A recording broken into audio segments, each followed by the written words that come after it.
before we end the show, we want to share this incredible moment 50 years ago, capturing the pain that by now spread through the country after learning the president had been killed. On that day, the Boston Symphony was preparing its Friday afternoon concert.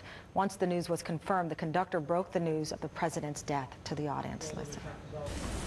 Ladies and gentlemen, we have a press report over the wires. We hope that it is unconfirmed, but we have to doubt it, that the President of the United States has been the victim of an assassination.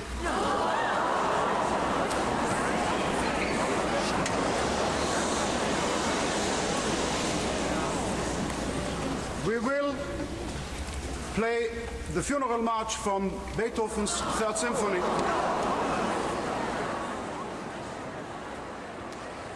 Absolutely incredible. That does it for this edition. Thank you so much for joining us on this day. The Cycle is up next.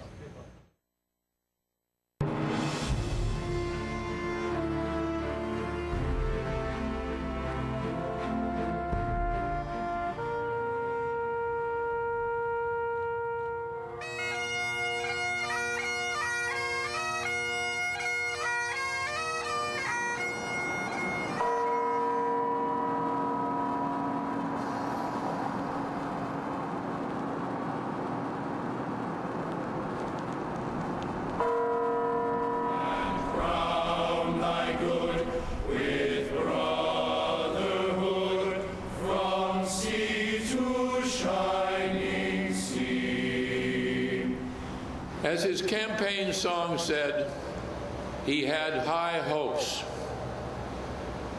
and so do we, and on we go. He hath loosed the faithful lightning of his terrible swift sword. His truth is marching on. It's been 50 years since our world changed forever. Today, the nation honors John Fitzgerald Kennedy, our 35th president. 50 years ago, this very moment, the nation had just learned that JFK was dead. A state of shock, really, is the only way that I can describe the feeling that we have here in Washington. It goes for me, it goes for David Brinkley, for all of his correspondents as well. It's so impossible, I think, for all of us to contemplate, to realize, to understand that this young, so vital man can be dead in this fashion. This hour, Lee Harvey Oswald had just been taken into custody. The so-called pristine bullet was found on a stretcher inside Dallas's Parkland Hospital. And the president's casket was moved from the hospital and onto Air Force One. Mrs. Kennedy stayed by her husband's side and watched as the president's security detail lifted the coffin onto the plane. One agent later wrote, "Nowhere in any training or manual was it ever mentioned that the width of the door on Air Force One was just a few inches too narrow for a casket." Clint Hill, the agent who jumped on the back of the limo in Dallas and rode with Mrs. Kennedy in the hearse, kneeling next to JFK's coffin, added, 3 shots had been fired in Dealey Plaza, and the world stopped for 4 days. There's one question an entire generation knows the answer to: where were you the day JFK was shot? That's the focus of tonight's 2-hour NBC News documentary, reported on by Tom Brokaw. He interviews dozens of people about that day, from presidents to celebrities to average middle-class Americans. Take a look.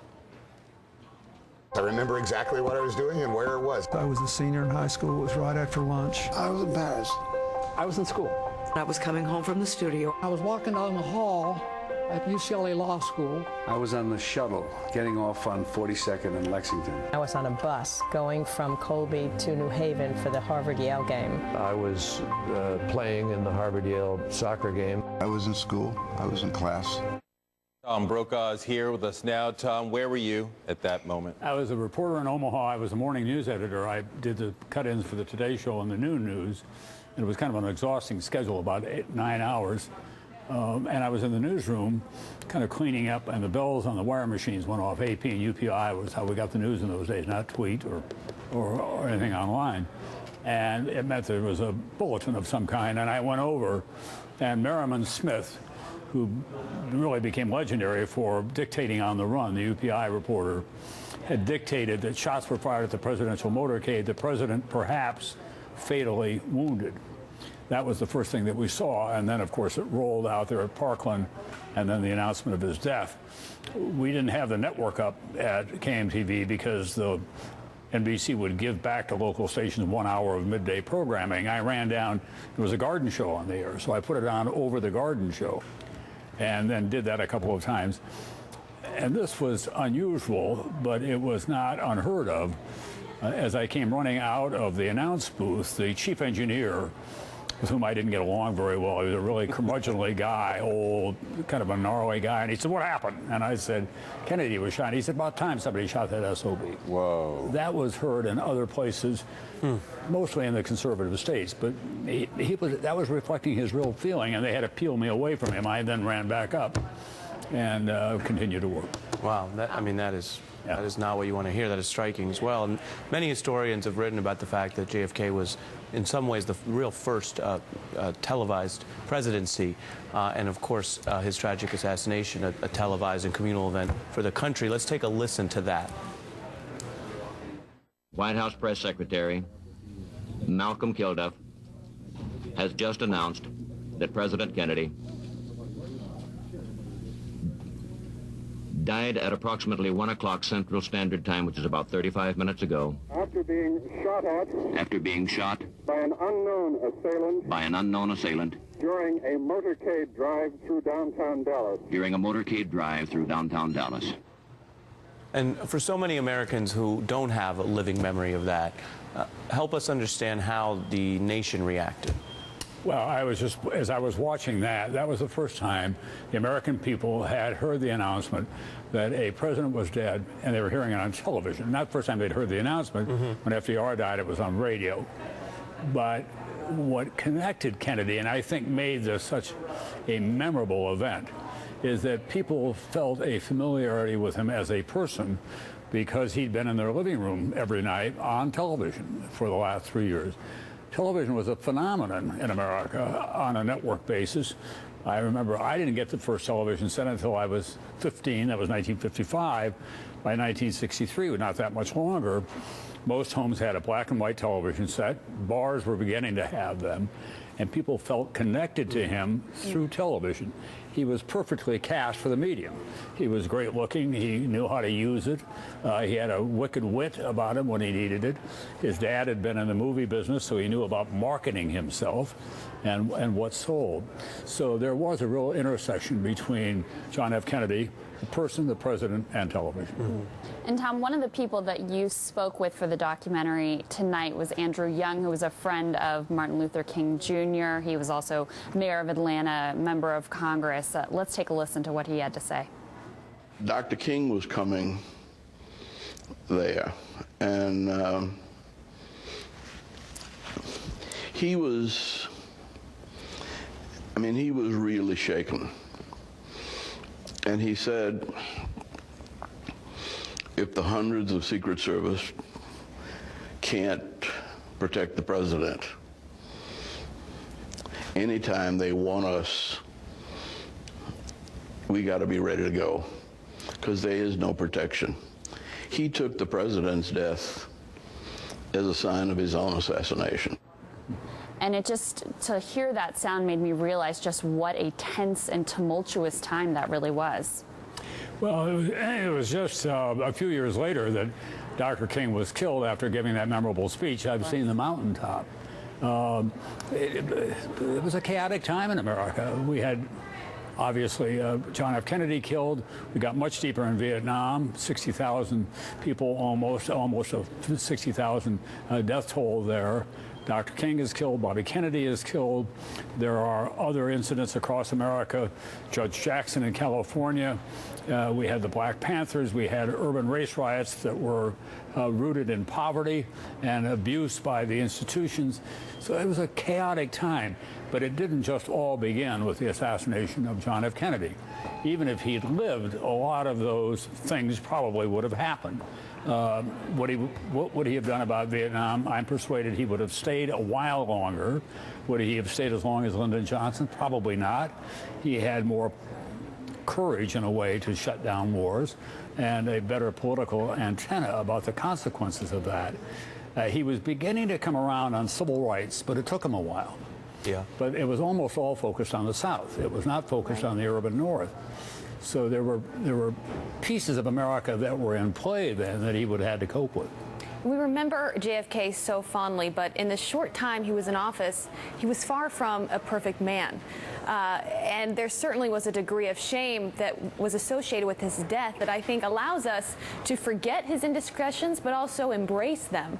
So it's interesting to think about what a President JFK, discretions and all, how he would fare today given the 24-hour media cycle. I'm not sure embracing is quite the right word. I think that people were first a little surprised about just how promiscuous he was, how active he was with other women. It had been true since he was a teenager, and his father was well known as someone who was well outside the bounds of his marriage for most of that time. The other issue is his physical condition. Yeah. He had Addison's disease, he had a very bad back, he was on crutches a lot before he got elected president.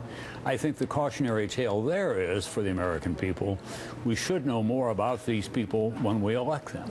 Now, would any of that have disqualified him? That's very hard to say. If people had known about Addison's, if they'd known about his womanizing, would they have said, I'm not going to go there? I don't know. He was running against Richard Nixon, and he barely beat him. It was under 100,000 votes. So these are the what-ifs of history. Right. Can you talk a little bit about how America was changed by a president being assassinated, especially one with all this charisma? You know, we're still working our way through that. A lot of people say, well, that was the beginning of the change of America. Right. So say he had lived and stayed in Vietnam, and the urban North had gone up, for example, in the African-American and other impoverished neighborhoods. There was not a lot that he could have done to change all of that. I mean, I think he could have been much more aware of it. But I don't think it was just the assassination that triggered America to go in an entirely different direction. Lyndon Johnson came in very progressive, got the Civil Rights Bill passed, war on poverty, which went into those neighborhoods where there had been so much poverty. He couldn't turn it around because the outrage over what was going on in Vietnam was far greater. This is the fickle finger of history, frankly. You know, it's very hard to know what might have happened. Absolutely. Mr. Brokaw, always an honor to have you here with us. Thank you very much. Good luck with the show tonight on NBC. As the cycle rolls on, we continue with the network-wide special coverage of JFK's lasting legacy 50 years later. Head to MSNBC.com where you can watch the news coverage as it happened. Take a listen to that. According to witnesses, two of them who I talked to and the police talked to say they saw a man with a gun in the, one said the second floor, another one said the fourth floor, a window of that building. Now from either floor, Frank, he would be able to see over the low trees to about 100 yards away where the president's car was. An unobstructed view, Bob? I would think so. I was not able to go up to either of those windows, so I couldn't see for myself, but looking at it from the ground, it looked as though it would be.